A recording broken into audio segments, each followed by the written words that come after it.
akan mempresentasikan materi kewarganegaraan, yaitu norma-norma Pancasila. Sebenarnya, apa itu norma-norma Pancasila? Jadi, pada dasarnya, norma merupakan aturan atau kaidah yang berfungsi sebagai pedoman tingkah laku manusia dalam kehidupan bermasyarakat. Jadi, pada dasarnya, norma Pancasila merupakan pedoman dasar berperilaku yang bersumber dari nilai-nilai luhur yang terkandung di dalam 5 sila Pancasila, yang dijadikan sebagai ideologi negara. Nah, jadi sebenarnya apa aja sih norma-norma yang terkandung di dalam 5 sila Pancasila?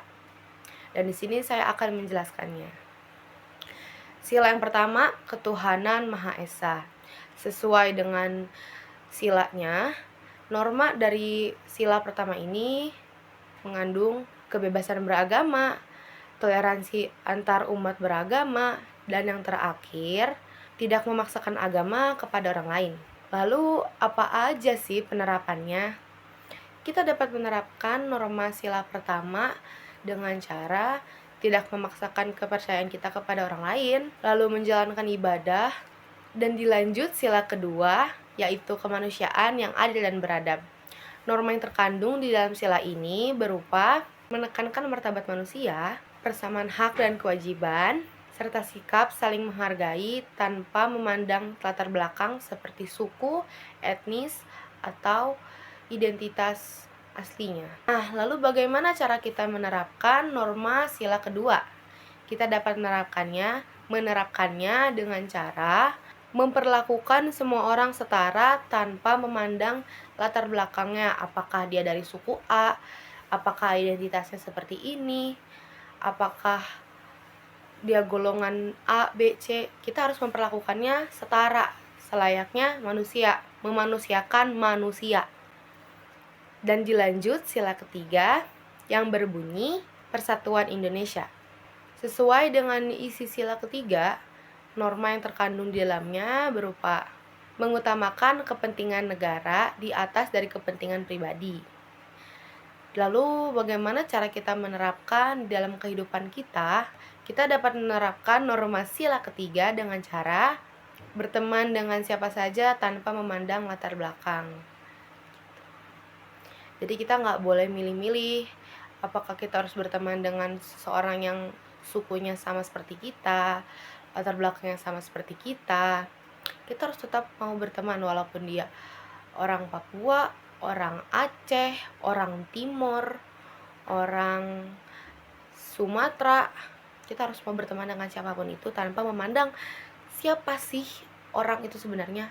Justru harusnya kita bangga karena kita bisa membawa diri kita untuk berteman dengan orang banyak, dengan berbagai etnis, dan tidak dengan etnis yang itu saja, atau dengan orang-orang yang seumat, orang-orang yang latar belakangnya sama seperti kita.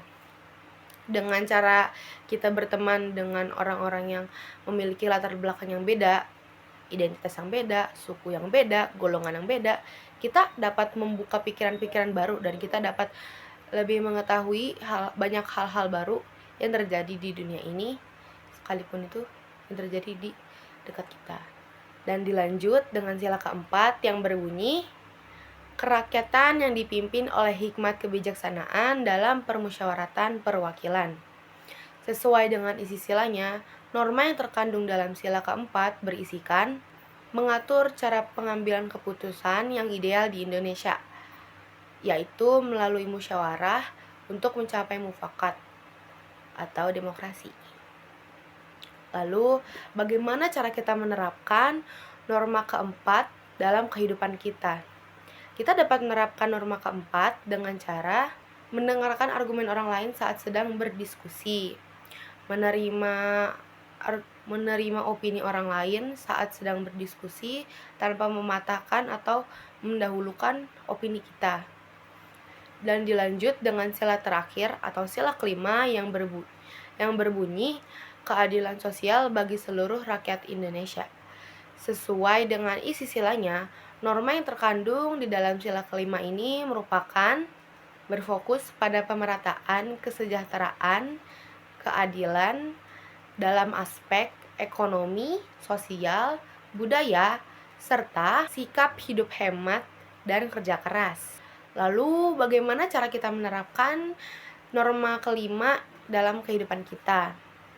Kita dapat menerapkannya dengan cara memberi bantuan pada orang-orang yang membutuhkan. Seperti yang sedang terjadi saat ini, kita dapat menerapkan norma kelima dengan cara menjadi relawan di Aceh, Tamiang. Itu sudah termasuk dalam penerapan sila kelima Pancasila.